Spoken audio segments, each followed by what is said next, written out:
Rob again here from Red Mountain Resort. I'm going to talk to you a little bit about socks today. So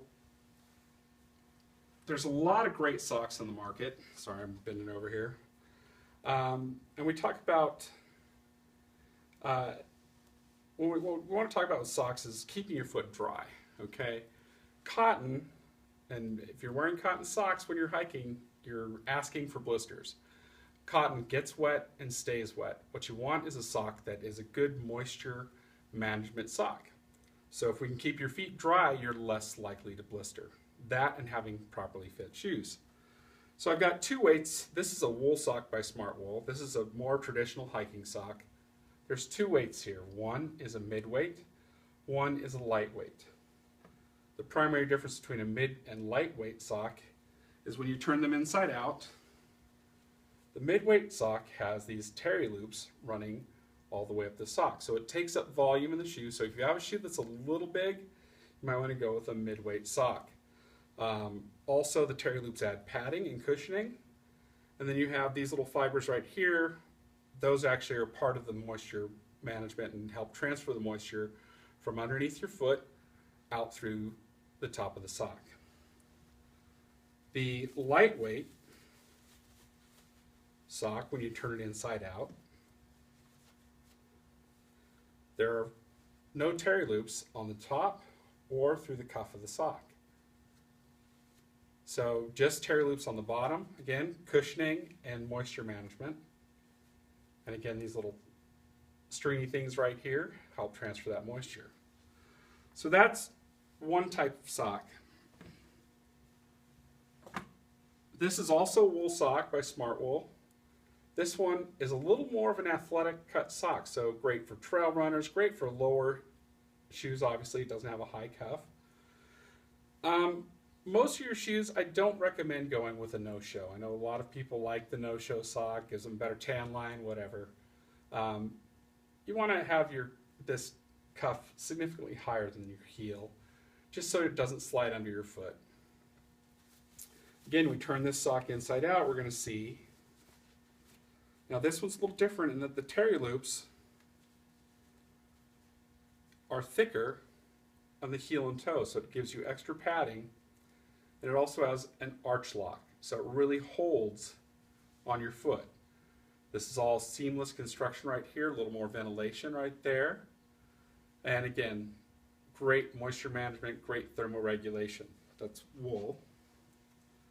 Another kind of sock you can use, this is synthetic. This is from Thorlo. This is a Cool Max sock.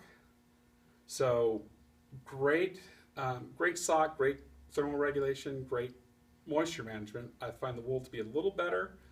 I will say another great advantage of the wool is that it doesn't stink like poly fabrics do sometimes. So, you know, wool you could wear actually for a couple days on the trail. Whereas these, you might want to reconsider that. So that's Thorlo, but great product especially if you have an aversion to wool. This is a great product to use. This is just a different color in that same sock that I just showed you. Now this is also from Thorlo. This is a wool silk. Again, a little more athletic cut. Great padding, heel and toe. This is part of their new Xperia line. This would be great for a trail runner. This is not a no-show. It is a little lower, but it does come out of the boot enough to wear, or the shoe enough to where you could wear it with a low hiker. So another great sock. One of my tips for actually caring for your socks is these terry loops are great for padding and everything. You want to wash your socks inside out, especially if they've been on the trail. You're going to have dirt in here. You're also going to have a significant amount of dead skin. You know, it sounds gross, but we slough off millions of skin cells. So if you wash it inside out, that helps get all that out of the sock. The sand, the dirt, the skin cells. If you leave it in there and wash it right side out, the skin cells can get trapped in there, can form bacteria, and that's where you really start to get some odor coming from the socks. So great tip to wash them inside out. So you did everything right, you got the right socks, and you got a blister. Well, as far as after you've got the blister, there's several things you can do, and we can go into a whole segment on caring for blisters. Right now, moleskin, this has been around for years and years and years.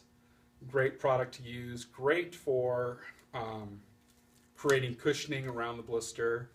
I wouldn't want to put it right on the blister. I would create cushion. Again, we can do a whole segment on how to cut and trim and do all that, and tape. So, and if you're getting a hot spot, we talked about Engo a little while ago. I just wanted to show you what the product actually is. This is Engo. And again, it comes in these little self-adhering packets. This would go on the spot where in your boot you're getting that hot spot. So on the boot, put it in there. This is going to reduce the friction. And when we talk about blisters, it's about heat, moisture, and friction. That friction causes the heat, the moisture softens your skin and allows it to blister.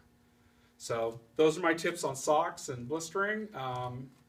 Feel free to shoot me a question. I'm sure Michelle will put a link somewhere on there so you can get a hold of me. So thanks a lot. Enjoy your hiking.